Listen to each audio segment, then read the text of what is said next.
Every day, we rise, challenging ourselves to work for what we believe in.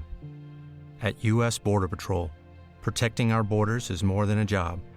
It's a calling. Agents answer the call, working together to keep our country and communities safe. If you're ready for a new mission, join U.S. Border Patrol and go beyond. Learn more at cbp.gov/careers. 400 years ago, a trio of tiny kingdoms were perched on some damp islands off the coast of Europe.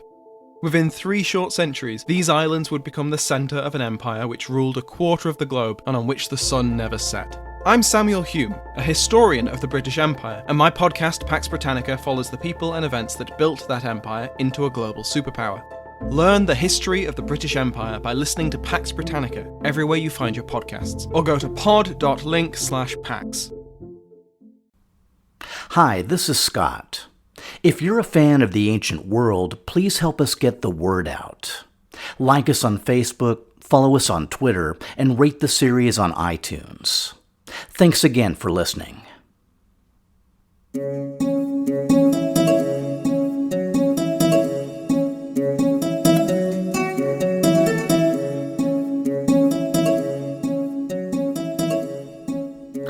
She minted coins in both their names, with their heads shown side by side.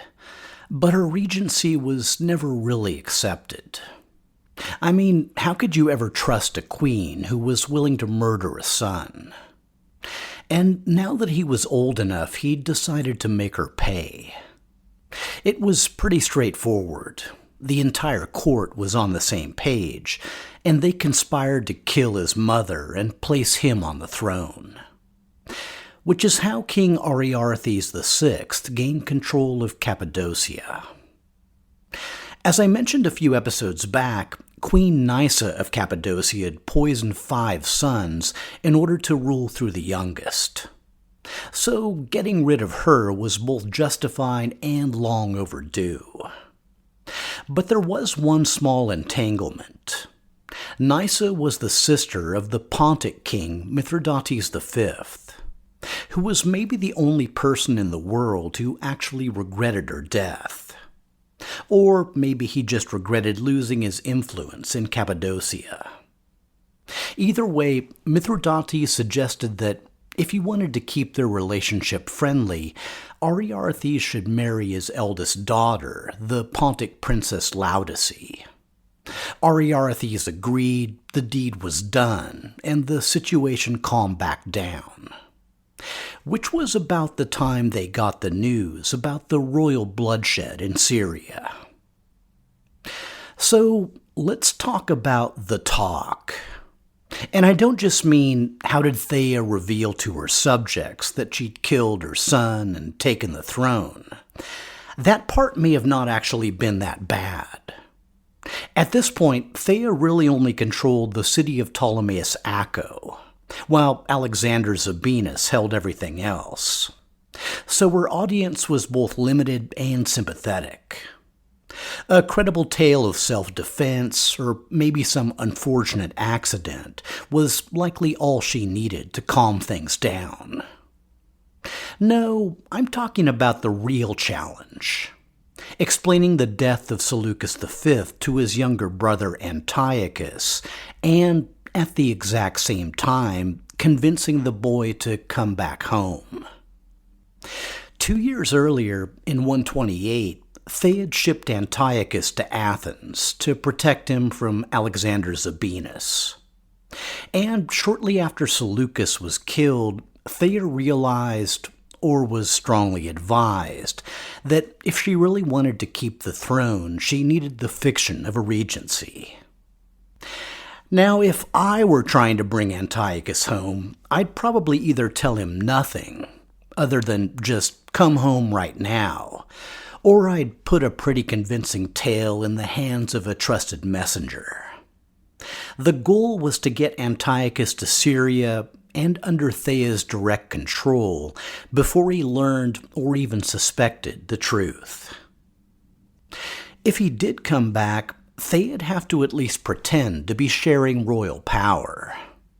And to be honest, As a 38-year-old Ptolemaic princess and Seleucid queen who'd just killed a son to take the throne, the prospect may have seemed a little bit galling. Which is probably why, during this brief window, Thea allowed herself one small indulgence. What did she do? Well, she ordered the mint at Ptolemaeus Acco to strike coins in her image alone. The inscriptions name her as Queen Cleopatra Thea Euateria, meaning the good harvest or a fruitful season, with a matching cornucopia on the reverse. The coins were only minted for a very short time, because as she'd predicted later that year, her son returned to Syria.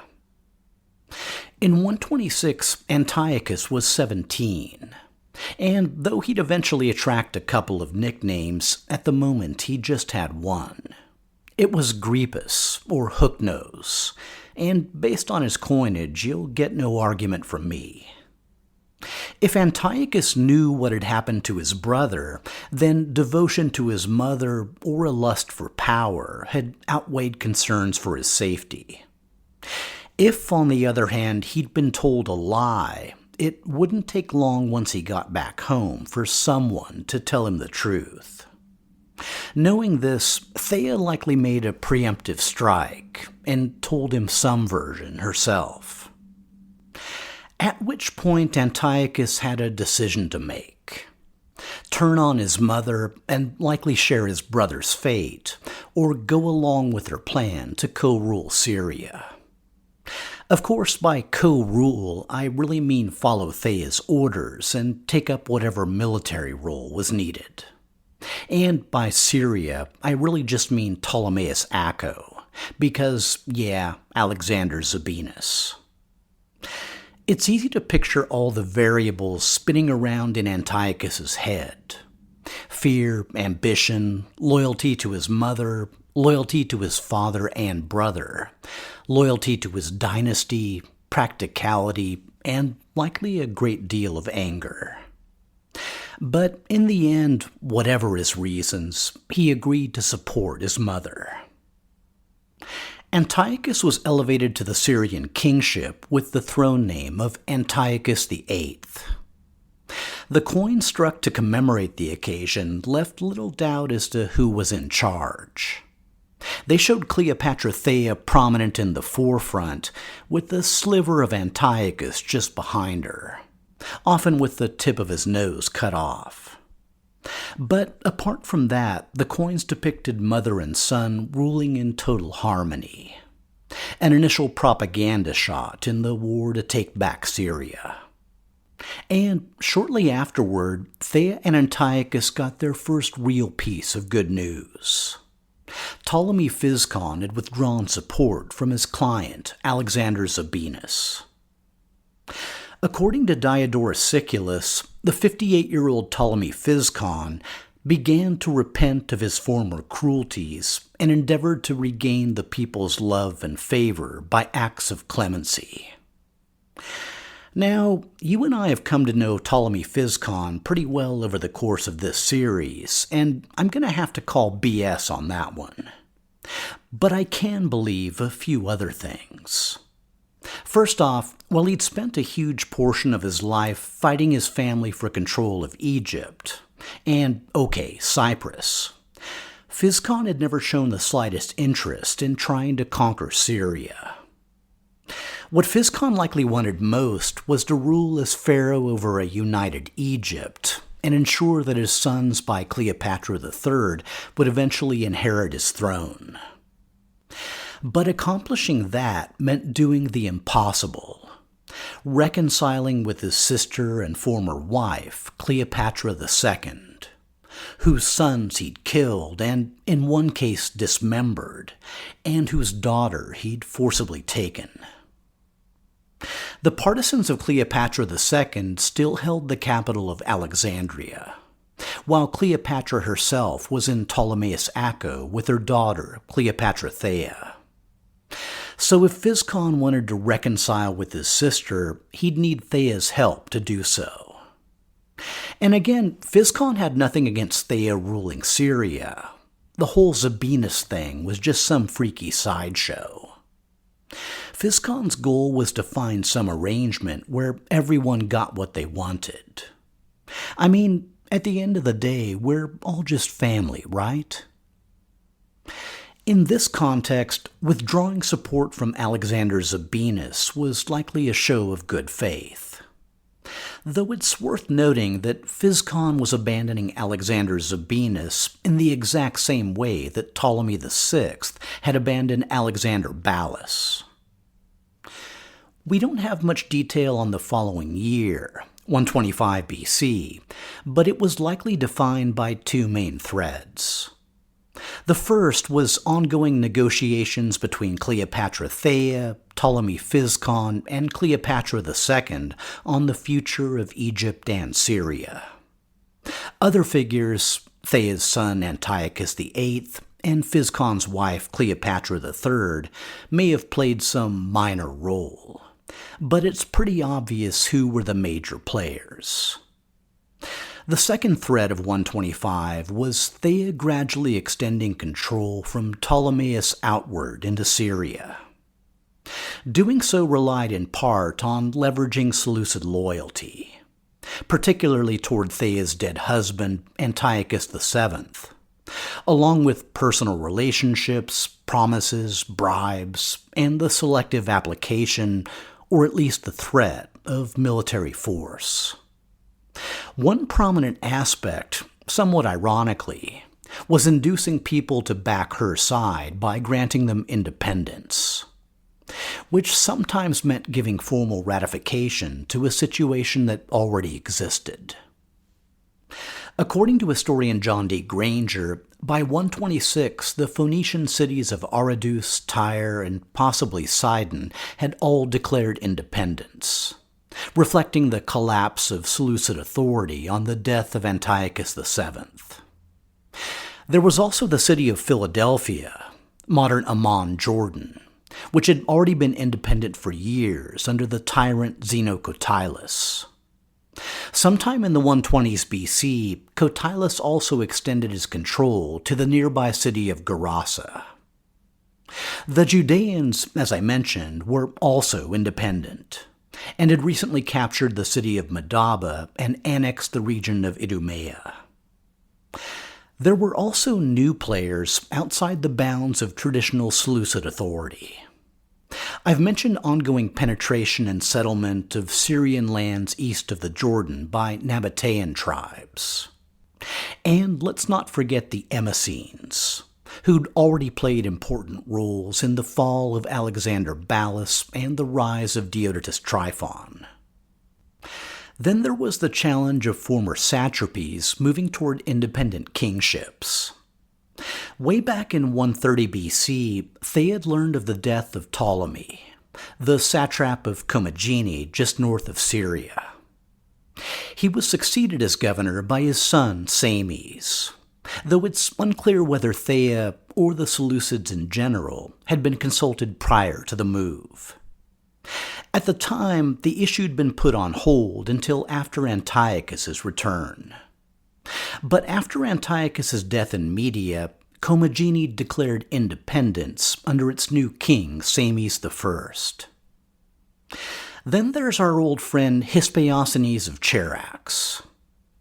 I mentioned that when Antiochus VII had marched east, he'd left Hyspaosines in charge of the Gulf. Shortly after Antiochus's death, Hyspaosines took the title of king, not only of the Characina, but of all of Babylonia. After the death of Phraates II, Hyspaosines also captured Seleucia on the Tigris and invaded Elemius. So, on the bright side, a Hellenistic ruler was back in control of southern Mesopotamia. But that ruler was an independent king who didn't answer to Thea. Between talks on the future of Egypt and Syria and reasserting legitimist control, it's safe to call 125 BC the year of negotiation. At least some of the talks on Egypt and Syria may have been face-to-face. After all, if Physcon and Cleopatra III were based in Cyprus, hopping over to Ptolemais Acco was barely an inconvenience. So there's a decent chance that the future of both kingdoms was decided by a clutch of Ptolemies driving hard bargains in a city named after their founder. However it happened, by 124 the final agreements were made. The main outcome for Egypt was that, and do not ask me how, Ptolemy Physcon and Cleopatra II agreed to publicly reconcile and rule the kingdom together, alongside Cleopatra III. But the biggest winner, surprise, surprise, was Cleopatra Thea. According to Justin, as part of the terms, Physcon proceeded to devote his entire strength to the destruction of Zabinas' kingdom. He therefore sent assistance to Grypus on a massive scale, and also gave him the hand of his daughter Tryphaena in marriage. At 17, Tryphaena was the eldest daughter of Ptolemy Physcon and Cleopatra III, and a reasonable match for Thea's son, the 19-year-old Grypus. It's probably also worth mentioning that Physcon and Cleopatra III had two younger daughters, named Cleopatra IV and Cleopatra Selene, who were 14 and 11, respectively. One main outcome of Tryphaena marrying Grypus was that any offspring would have a claim to the Egyptian throne. But with two sons by Cleopatra III already on deck, the 19-year-old Ptolemy Lathyrus and 16-year-old Ptolemy Alexander, Physcon must have felt the risk was manageable. Equally important was Physcon agreeing to clean up his own mess by offering Thea enough gold and troops to overcome Zabinas. And while withdrawing his backing hadn't had much impact, actively trying to destroy Alexander was an entirely different ballgame. As Justin remarks, when everyone saw Grypus equipped with the resources of Egypt, they began little by little to defect from Zabinas. City by city, tribe by tribe, and official by official, Thea and Grypus began to reclaim the kingdom. 123 BC brought a final decisive engagement. Justin reports that then came the battle between the kings, following which the defeated Zabinas fled to Antioch.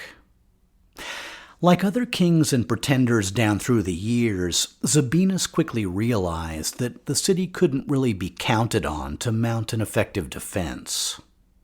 So instead, he drew on centuries of Seleucid tradition and decided to plunder a temple. According to historian Michael Taylor, the robbing of temples by Seleucid kings harkened back to the dynasty's founder. Seleucus I is recorded as plundering the Temple of Nabu in Borsippa, likely to help fund the Battle of Ipsus, as well as the Temple of Anatit in Ecbatana. Antiochus III had robbed the same Temple of Anatit, as well as the Elemian Temple of Bel, the act that cost him his life. His son Seleucus IV had sent his chief advisor Heliodorus to plunder the Temple of Jerusalem, an attempt that failed and, according to historian Benjamin Skolnick, may have led to his overthrow. Seleucus IV's brother and successor, Antiochus IV, was a virtual temple-robbing machine, looting temples in Babylon, Jerusalem, and Bambyke. But like his father, it was his attempt to rob an Elemian temple that eventually led to his death. So let's get back to Zabinas in Antioch. According to Justin, finding himself short of money and the troops without pay, Zabinas ordered the removal of the solid gold statue of Victory in the Temple of Zeus.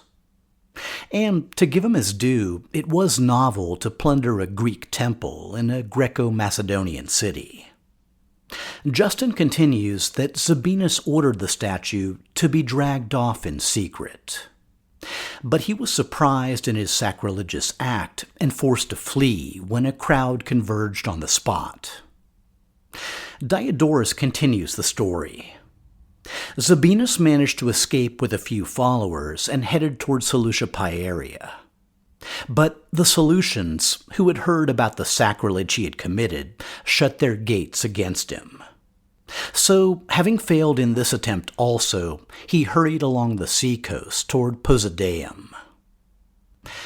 At this point, Zabinas' main goal was to find a ship and get the hell out of Syria. But he was deserted by his men, captured by bandits, and sold on to Grypus' forces. The soldiers put him in chains and hauled him before Grypus, who ordered him put to death. So, victory. And after that, reunification, under Grypus and Thea, was the only game in town. During 123 and 122, Granger notes that coins were minted for Grypus and Thea at Sidon, Ashkelon, Damascus, and, most importantly, the capital of Antioch. Cilicia was already loyal. But Aradus, Tyre, Judea, and the Arab tribes maintained their independence. As Granger notes, what remained was a much mutilated kingdom, but at least Grypus didn't have to fight anyone for it. Beyond Edessa, off to the east, came rumors of loss and recovery. After his death back in 128, Phraates II had been succeeded by his uncle, Artabanus I. The new king had fought a holding action against nomadic tribes for several years, but had finally fallen in battle against the Yuezhi. The threat was becoming existential, with the Parthians on the verge of being overrun, absorbed, or even destroyed. But in 123, Artabanus was succeeded by his son, Mithridates II. It was clearly an auspicious name, and to the surprise of pretty much everyone, he'd quickly begun to earn it. For reasons that are unclear, shifting events on his eastern border had allowed Mithridates to come back west at a very propitious time. Hyspaosines, the king of southern Mesopotamia, had just died the previous year at the age of 87. Mithridates used the occasion to attack his positions in Seleucia and Babylon and drive all Cherusine forces back to the Gulf.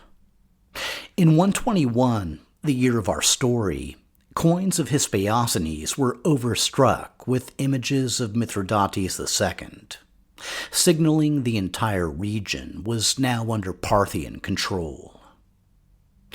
For the Seleucids, this was pretty dispiriting, but it wasn't an immediate threat, and all the players could take a breath and turn one eye toward the future. According to Granger, this momentary luxury of internal stability was the work of Cleopatra Thea, since neither Seleucus V nor Antiochus VIII would probably have been able to accomplish this. To which I'd add Demetrius II, who was seldom more than a walking, talking liability. In 121, Grypus was 22 years old, and had been co-ruling Syria for around 5 years. He was also married to the very legitimate Ptolemaic princess, Tryphaena. With Zabinas dead, Syria calm, and Grypus totally of age to rule, there was very little need or desire to submit to Thea's authority. If you believe the ancient sources, Thea was well aware of the danger and decided on striking first. According to Justin, after recovering his father's throne and being freed from threats from abroad, Grypus became the target of his mother's treachery. Thea set before him a cup of poison when he was returning from exercise. Grypus, however, had been forewarned of the plot, and, pretending to challenge his mother on a point of courtesy, bade her drink it herself. She refused, and he insisted. And I'm sorry, but at this point, they're basically just ripping off Hamlet.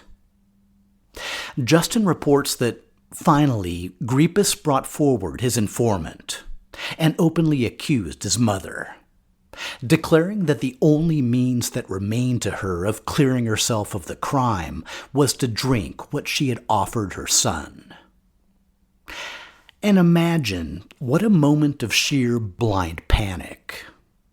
Locking eyes with a second son she'd tried to kill and finding herself completely outmaneuvered, with no choice left but to finish the scene. As Justin records, so the queen was beaten by a crime that recoiled on its author, and died by the poison she'd prepared for another. At the time of her death, Cleopatra Thea was 43, and had ruled the kingdom on and off for 29 years. If she'd convinced Antiochus VII to not go off east, or Demetrius II to not invade Egypt, the Syrian kingdom she'd left behind would have likely been much stronger. But her final legacies, peace with Egypt, a united Syria, and Grypus's marriage to Queen Tryphaena, would have to be enough. Thea did have one more legacy. Her son by Antiochus VII, the 12-year-old Antiochus. Sent to Cyzicus in Anatolia to protect him from Alexander Zabinas, the boy was commonly known as Cyzicenus. And though he was young, he'd eventually show the reckless fire that marked his dynasty by seeking revenge against his half-brother Grypus for the murder of Cleopatra Thea. So, this is technically the end of our story. My goal was to trace the decline of the Seleucid Empire through the life and actions of a witness and participant, the Ptolemaic princess and Seleucid queen Cleopatra Thea. Like I noted at the beginning, the Seleucid Empire of Thea's time didn't have much in the way of admirable characters. Great statesmen, or innovators, or builders, or even great warriors, with the exception of maybe Antiochus VII and a few of the Parthians and Bactrians. But I feel like I delivered on the ambition, violence, intrigue, and betrayal, interesting times, and interesting figures. And I think I totally delivered on all the fun nicknames. The purchased one? I mean, come on. But, just like I wrote a 2-part prologue covering the empire's foundation and rise, I'm planning to write a 3-part epilogue covering its final destruction. So stay tuned for that starting next episode, when we'll cover the longest-lasting Seleucid civil war, one fought by the sons of Thea.